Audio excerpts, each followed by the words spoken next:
Hello, I'm Vivian. Welcome to my channel. I don't know if you've been watching all the other videos that I've created in this health series. This one is going to be on GMO. And this all ties into all the other, I really believe, other medical problems I'm having and maybe everyone else is having. There's, it just makes sense. I did a book giveaway on healthy, what the Bible says about healthy living. And that started a lot of other stuff that it's been a journey for me, and I'm sharing that journey, and the journey's not ended, so hopefully you'll join me for the rest of it. But genetically modified organisms, okay, when I first learned about, heard the term, I was like, well, what's the big deal?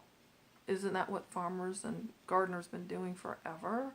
They're always, selecting and hybridizing and producing new and improved, bigger, better flowers, fruits, vegetables.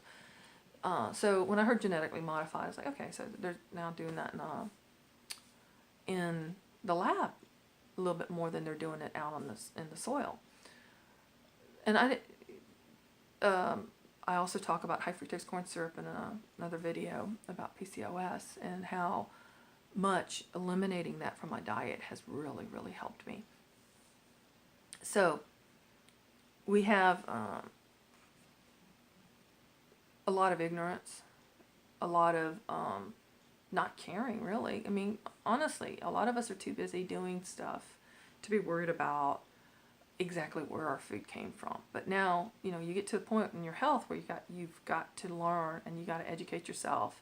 And if you got children, please don't let this be an area of ignorance and regret later for you and your child. I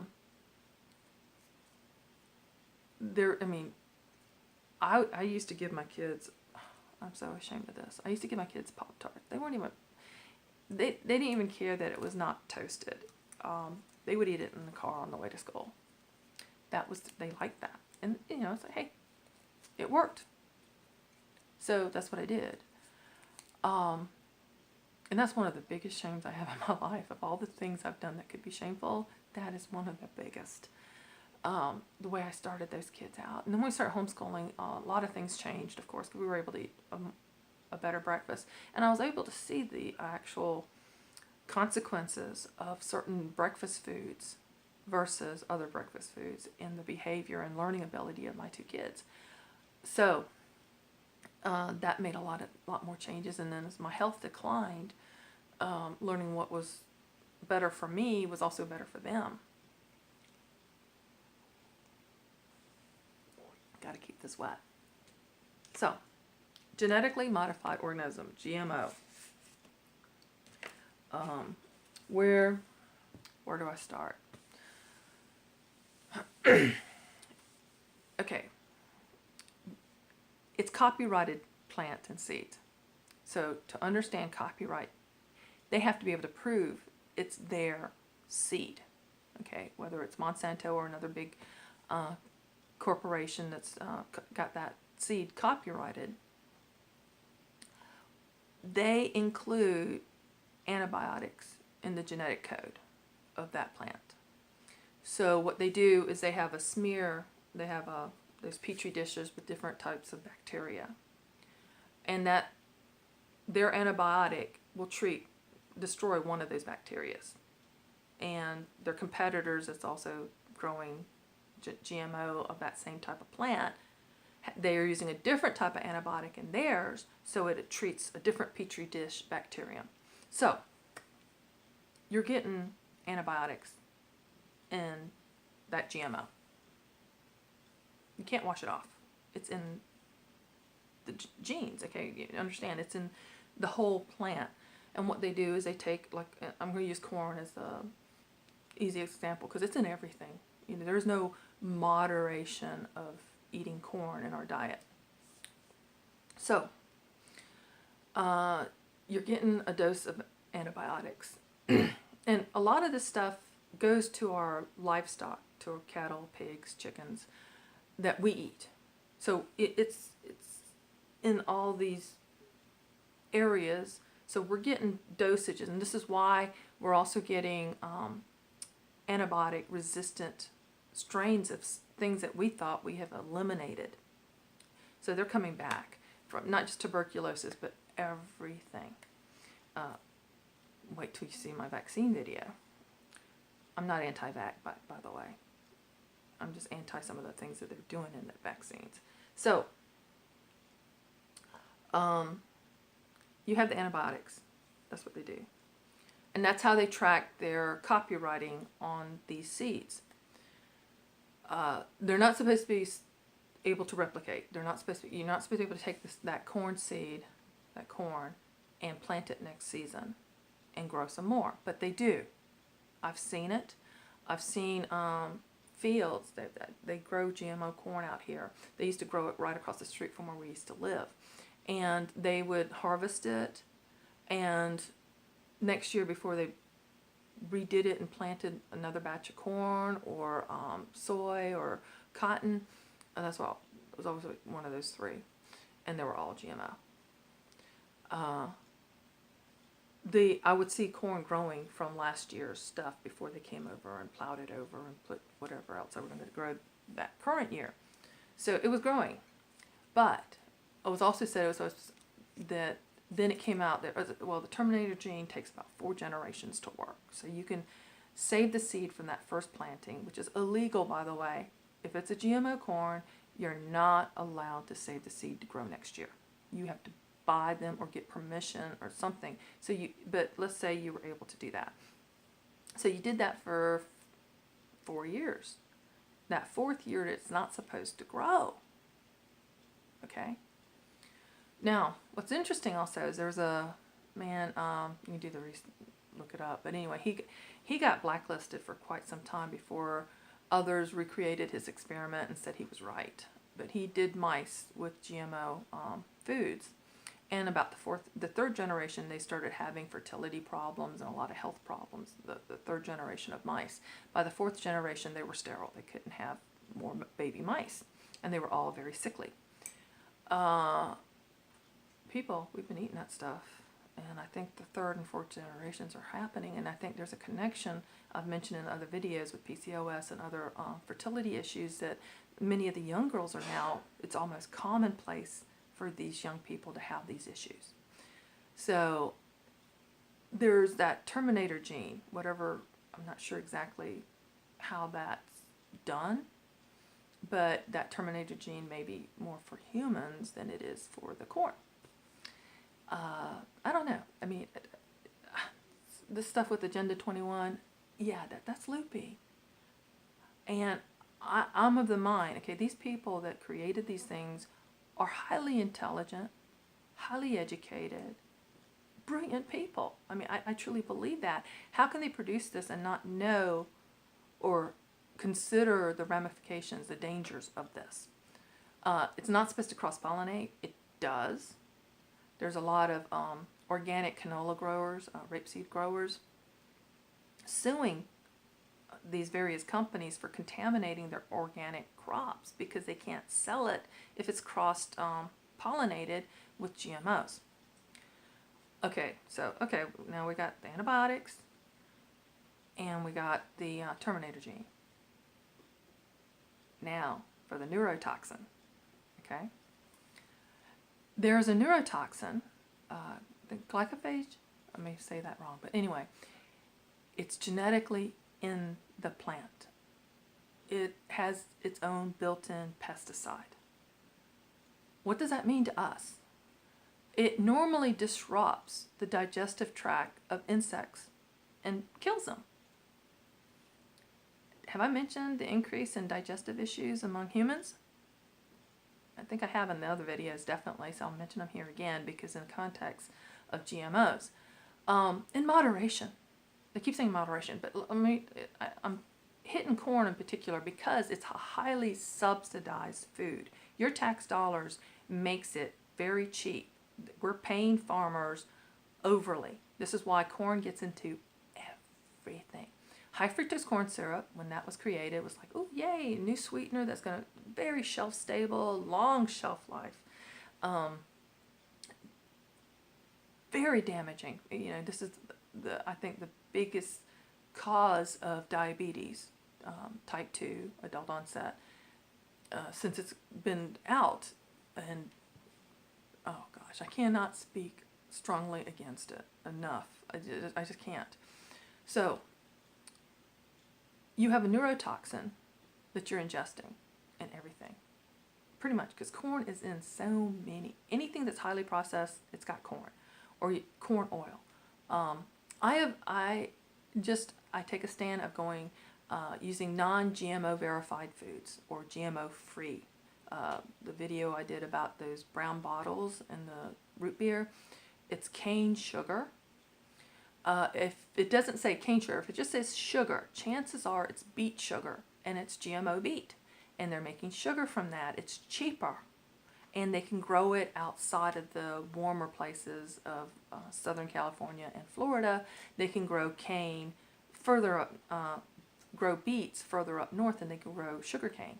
So it's a much more marketable, cheaper to make that kind of sugar over cane sugar.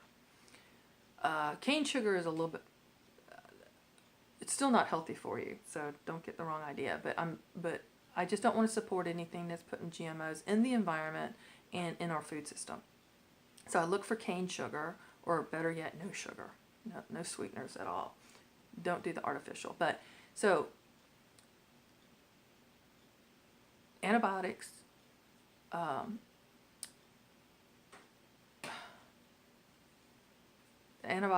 the neurotoxin, the terminator gene, and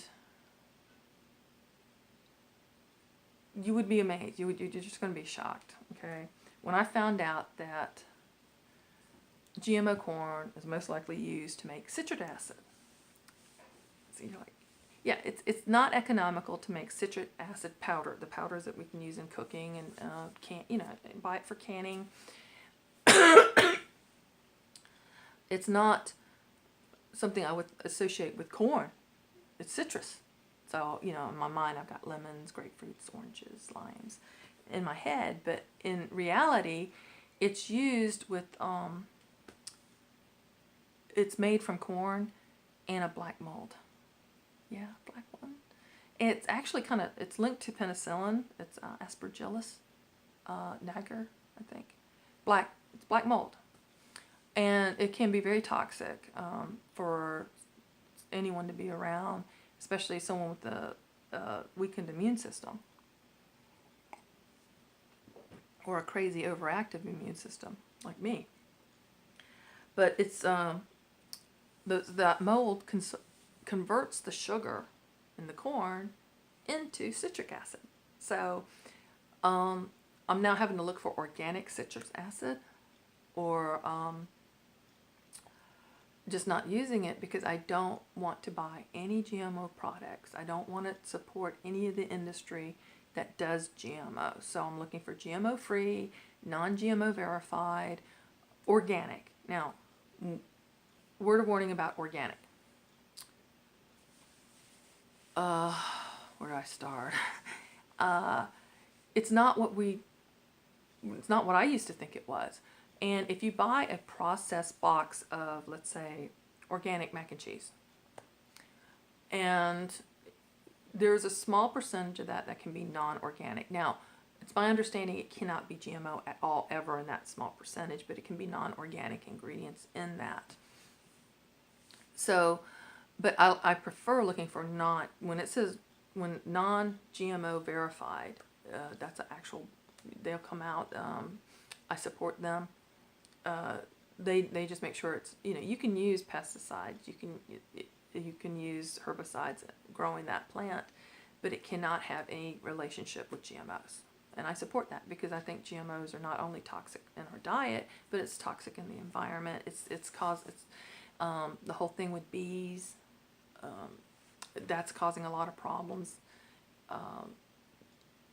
because the pollen is toxic to the bees. The bees aren't there to eat the plants, but the pollen that they need to make honey and be bees is toxic to them, and I think that's a lot of colony collapses and things, especially, and avoiding that is important. So GMOs, it's very, very, very hard to eliminate, in particular corn.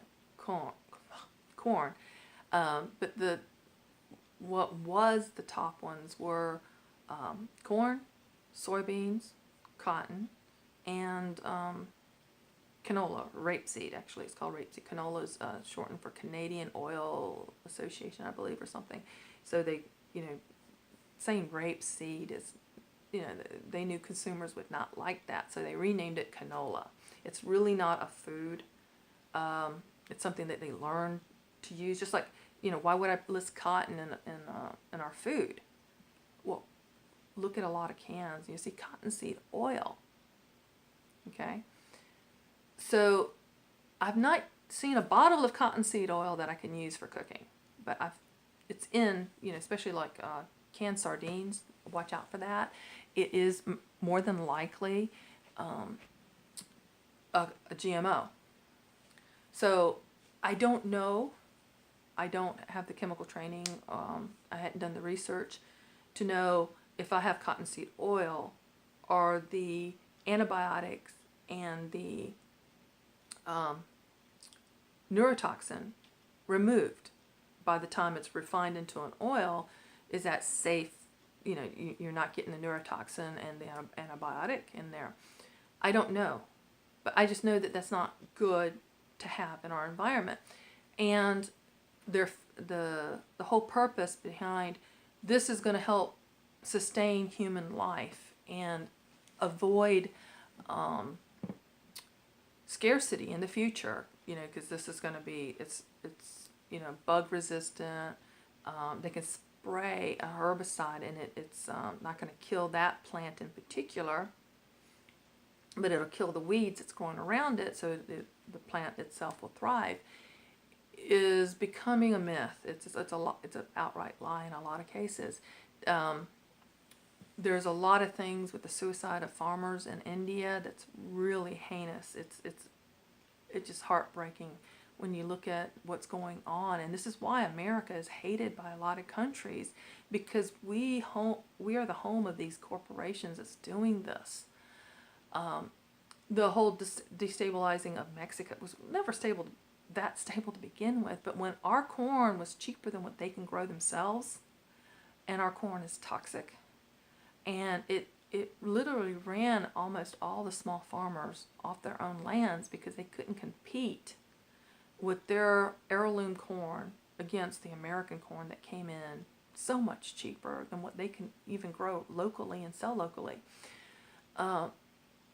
Yeah, we created, NAFTA was part of that. So don't take my word on it. Don't call me crazy at this point for that one. You can call me crazy for other things, but for that one, do the research, and you're going to be shocked, and you're going to be so upset if you have any sort of inkling of what the continuing ramifications of those things are. There's been I keep hearing, oh, if we don't have that kind of, if we don't have that and have pesticides and use herbicides, our crops can't compete. But you see the monoculture of most farms now. Okay, I'm not trying to talk down. I don't know, but I want to be very clear with what I'm saying. A healthy farm in the past grew several things. When farming switched over to being more monoculture, where you have acres and acres of one crop, one plant, one type of plant, you are setting up a massive failure. That's all there is to it, because if that one crop fails, you're done. Now, there's a lot of stuff on YouTube of places with less than an acre producing six-figure incomes from growing in that small area, and it's amazing, and they're actually healing the land in the process, and they're making all this money in very small areas while increasing. There's even a YouTube channel where a guy is using people's backyards in his subdivision He's renting it. And in some cases, he's just giving them back some produce that he's growing for free because they don't have to manage their yard, and he's even covering their water bill to do that. So there's a lot of options out there that's healthier than what they're doing with that one GMO plant, whether it's corn, whether it's soy, whether it's cotton, or canola, and now beets. I mentioned that with the beet sugar. There's so many other things. Everything is starting. They're trying to do GMO pineapples, and all these things are copyrighted. All these things will have antibiotics, so they know who owns the copyright to it. They're making it illegal for you to grow. And when the Safe Foods Act passed a few years ago, and it was passed like at midnight on New Year's Eve, and it made it to where, and this is what's really, really bad with our food industry here, is it targeted small growers, people who couldn't afford to get their food tested to be totally safe. Like in South Carolina, I can sell you my chicken eggs, okay? That's perfectly legal by state laws. But if someone got sick and they happen to mention to the doctor that, oh yeah, I bought eggs from Vivian, and they come out here and go, you didn't have your food tested for safety before, it could possibly have E. coli, even though my eggs weren't the cause of that person's illness, and my eggs prove at this point to be E. coli free if I had it tested. But I will never sell enough eggs to pay for that testing, okay? So it's just not beneficial to me or economically feasible for me to have that testing done. So by federal law, I can get penalized $10,000 per sale. So if I sold my eggs I've got a whole video on the cost of eggs, because $2 for a dozen backyard eggs is ridiculous, and it won't even cover my feed for my chickens.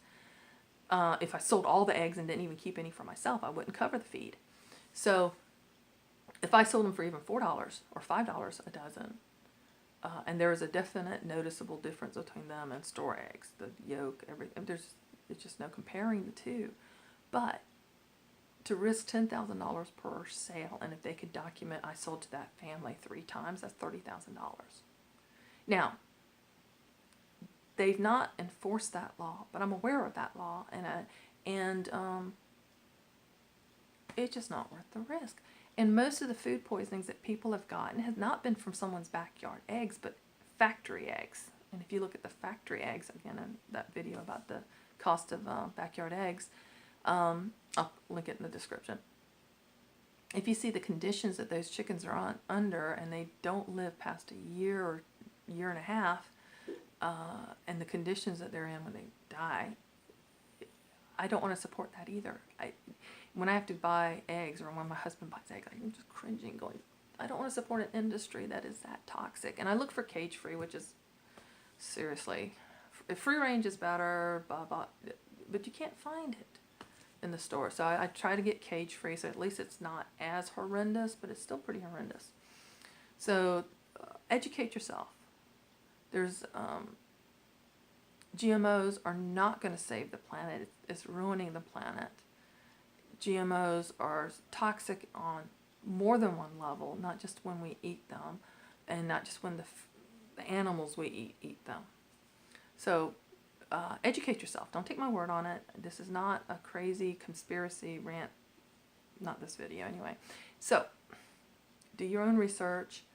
I hope this educates you and maybe spare you from getting any of these digestive illnesses, and if you do, maybe it'll alleviate some by cutting them out. I'm not saying you have to go all organic. That may not be a bad idea for you. At least that way you avoid the GMOs, but at least know what the GMOs are and what they possibly can be doing to you.